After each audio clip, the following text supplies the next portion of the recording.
প্রিয় ছাত্রছাত্রীরা, এখন আমি তোমাদের টিকার ধারণা এই এই বিষয়টা নিয়ে আলোচনা করছি। টিকা কাকে বলবো না, টিকা হচ্ছে যে আমাদের দেহে রোগ প্রতিরোধ করার জন্য বিভিন্ন জীবাণু জীবাণু মৃত অথবা জীবিত কিন্তু নিষ্ক্রিয় এই অবস্থায়, অথবা সেই জীবাণুর কোনো দেহের অংশ দেহে প্রবেশ করানো হয়। এই যে প্রবেশ করিয়ে সেই জীবাণুর বিরুদ্ধে প্রতিরোধ ক্ষমতা গড়ে তোলা হয়। যে বস্তুকে এই দেহে প্রবেশ করানো হয়, জৈব বস্তু দেহে রোগ প্রতিরোধের জন্য, তাকেই বলা হয় টিকা। আর এইভাবে টিকা দেহে প্রবেশ করিয়ে বা রোগ জীবাণুর বিভিন্ন রোগ জীবাণুর তার মৃত অবস্থায় বা তার নিষ্ক্রিয় অবস্থায় বা তার দেহে বিভিন্ন অংশ দেহে প্রবেশ করিয়ে রোগ প্রতিরোধ ক্ষমতা গড়ে তোলার পদ্ধতিকে বলা হয় টিকাকরণ বা ভ্যাকসিনেশন। এবার এই টিকা কে আবিষ্কার করেন না, এডওয়ার্ড জেনার, বিজ্ঞানী এডওয়ার্ড জেনার। দেখো 1786 সালে তিনি আবিষ্কার করেন, বহুদিন আগে, এবং সেটা ছিল গুটি বসন্তের টিকা। গুটি বসন্তের টিকা কিভাবে আবিষ্কার হলো একটু কাহিনীটা জেনে নাও। এডওয়ার্ড জেনার দেখেন যে তার আগে বলি, গুটি বসন্তে ইউরোপে প্রত্যেক বছর বহু মানুষ মারা যেত। এমনকি সারা পৃথিবী জুড়ে নানা দেশে এই গুটি বসন্ত মহামারী আকারে দেখা দিত। ভারতবর্ষ গুটি বসন্তের মহামারী হয়েছিল। তো কিন্তু কি করে এই মহামারী থেকে নিস্তার পাওয়া যায় সেটা জানা ছিল না। এডওয়ার্ড জেনার একটা পরীক্ষা করেন। তিনি দেখেন যে এক গোয়ালিনী, মানে গোয়ালা, মহিলা গোয়ালা, যে গরুর দুধ দই, তার হাতে এক ধরনের ফোসকা হয়েছে, এটা এক ধরনের, এবং সেটা গো বসন্ত, মানে গরুর এক ধরনের বসন্ত হয়। গুটি বসন্ত তো মানুষের, আর গো বসন্ত হলো গরুর। কিন্তু এই গো বসন্তের ভাইরাস আর গুটি বসন্তের ভাইরাস এটা খুব ক্লোজ রিলেটেড, মানে একেবারে মানে জ্ঞাতি ভাইয়ের মতো কাছাকাছি সম্পর্কযুক্ত। তো এই গো বসন্তের যে গরুর গো বসন্ত হলে তার বাটের ওপরে ফোসকা হয়, ফোসকার মতো জল জমে। ঠিক সেই যে গোয়ালা মহিলা, তার হাতেও সেরকম দেখা গেল ফোসকার মতো জল জমেছে, এবং তার খুব মিল আছে গরুর এই গো বসন্তের গুটির সঙ্গে। তিনি বুঝলেন যে ওই মহিলাটির গো বসন্ত হয়েছে ওই গরুর থেকে। তিনি কি করলেন, ওই ফোসকা থেকে রস সংগ্রহ করলেন, গো বসন্তের গুটিতে রস সংগ্রহ করে তিনি 8 বছর বয়সের এক চাষির ছেলে, তাকে তার দেহে ঢুকিয়ে দিলেন। তাহলে সেই ছেলেটিও একটু অসুস্থ হলো, মানে তার গো বসন্তের জীবাণু ঢোকার জন্য শরীরে তার একটু অসুস্থ হলো। এর কিছুদিন পর জেনার কি করলেন, গুটি বসন্ত হয়েছে এমন একজন লোকের শরীর থেকে, তার ফোসকা থেকে রস সংগ্রহ করে সেই ছেলেটির শরীরে প্রবেশ করিয়ে দিলেন। মানে এবার গুটি বসন্তের রস প্রবেশ করিয়েছেন। অদ্ভুত ব্যাপার, দেখা গেল ছেলেটির গুটি বসন্ত আর হলো না। হওয়ার কথা ছিল, কিন্তু হলো না।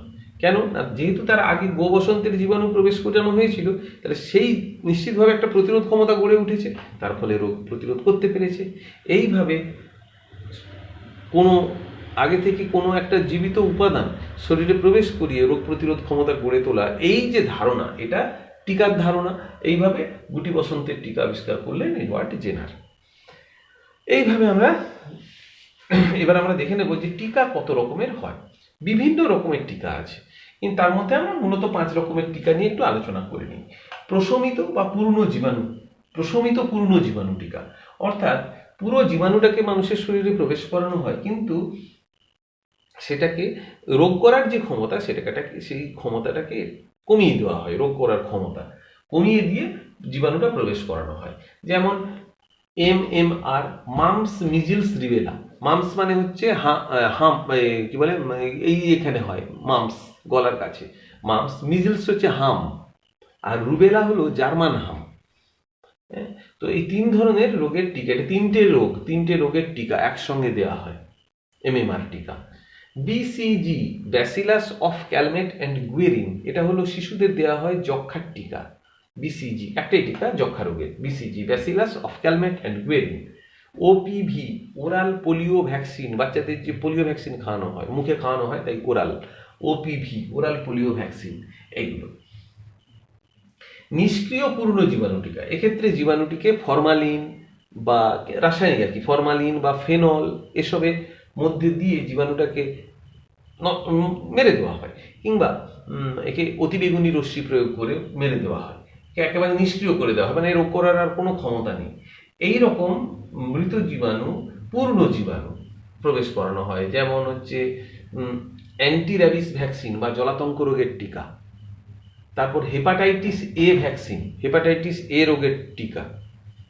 টক্সয়েড টিকা হচ্ছে 3 নম্বর, যেটা সরাসরি জীবাণু প্রবেশ করানো হয় না, জীবাণু যে বিশেষ করে ব্যাকটেরিয়া যে ক্ষতিকর রাসায়নিক উৎপন্ন করে যা থেকে রোগ হয়, সেই ক্ষতিকর রাসায়নিককে বলে টক্সয়েড বা অধিবিষ, সেই টক্সয়েডটা প্রবেশ করানো হয়, অর্থাৎ সামান্য মাত্রায় টক্সয়েড বা সেই ক্ষতিকর অধিবিষ যেটা ব্যাকটেরিয়া তৈরি করে সেটা প্রবেশ করানো হয়।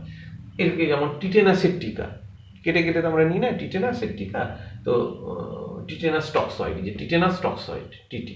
ডিপিটি 3টে রোগের টিকা, ডিপথিরিয়া, পার্টুসিস, টিটেনাস। ডিপথিরিয়া, পার্টুসিস হচ্ছে হুপিং কাশি রোগ, আর টিটেনাস, 3টের একসঙ্গে জয়েন্ট টিকা, একসঙ্গে যুগ্ম টিকা। এছাড়া সংযুক্ত টিকা, এই সংযুক্ত টিকার ক্ষেত্রে কিছু ব্যাকটেরিয়ার ক্ষেত্রে তাদের বাইরে পলিস্যাকারাইডের আবরণ থাকে, ফলে এটা কিন্তু ওই টিকা হিসেবে কাজ করতে বাধা দেয়, এই কিছু ব্যাকটেরিয়ার বাইরে পলিস্যাকারাইডের আবরণ থাকার জন্য। সেক্ষেত্রে ওই পলিস্যাকারাইডের সাথে কিছু প্রোটিন যুক্ত করা হয়, করে ওকে কার্যকরী টিকায় করা হয়, এটা হচ্ছে সংযুক্ত টিকা বলে। যেমন এখানে Haemophilus influenzae type B, Haemophilus influenzae type B এর টিকা, এগুলো ততটা গুরুত্বপূর্ণ নয়। অধঃএকক টিকা হচ্ছে যেখানে জীবাণুর একটা অংশ বিশেষ টিকা হিসাবে ব্যবহার করা হয়, যেমন হেপাটাইটিস বি ভাইরাসের টিকা, হেপাটাইটিস বি ভাইরাসের টিকা, এছাড়াও ডিএনএ টিকা, আরএনএ টিকা ইত্যাদি রয়েছে। তাহলে আমরা টিকা জানলাম, এবং এরপর টিকাকরণের গুরুত্ব, মানে কি কারণে টিকা করা হবে। টিকাকরণের ফলে কি হয় না, আমাদের শরীরে অ্যান্টিবডি তৈরি হয় টিকা দিলে, এবং ফলে পরে যখন কোনো সেই জীবাণু প্রবেশ করে তাকে প্রতিরোধ করতে পারে। এইভাবে টিকাকরণের মাধ্যমে আমাদের দেহে কৃত্রিম প্রতিরোধ ব্যবস্থা বা অনাক্রম্য ব্যবস্থা গড়ে তোলা হয়। এবং টিকা দিলে কি হয় না, যেসব জীবাণুগুলো শরীরে সরাসরি যখন প্রবেশ করে, নেচার থেকে ন্যাচারালি প্রবেশ করে, সেগুলোকে আমরা প্রতিরোধ করতে পারি। তাহলে এই বিভিন্ন টিকা সম্বন্ধে জানলাম। তোমরা এই টিকাগুলোর পুরো নাম এবং কোন কোন রোগের জন্য টিকা সেটা কিন্তু ভালো করে বই থেকে তোমরা দেখে নেবে। এবং আমি কোয়েশ্চেন কয়েকটা বলছি, তোমরা লিখে নাও। টিকা কাকে বলে? কে প্রথম টিকা আবিষ্কার করেন ও কোন রোগের টিকা? টিকাকরণের গুরুত্ব কি? নিম্নোক্ত টিকাগুলির পুরো নাম লেখো। ডিপিটি, এমএমআর, বিসিজি, ওপিভি এবং টিটি, এগুলি কোন কোন রোগের টিকা? তোমরা উত্তরগুলো লিখে ফেলবে।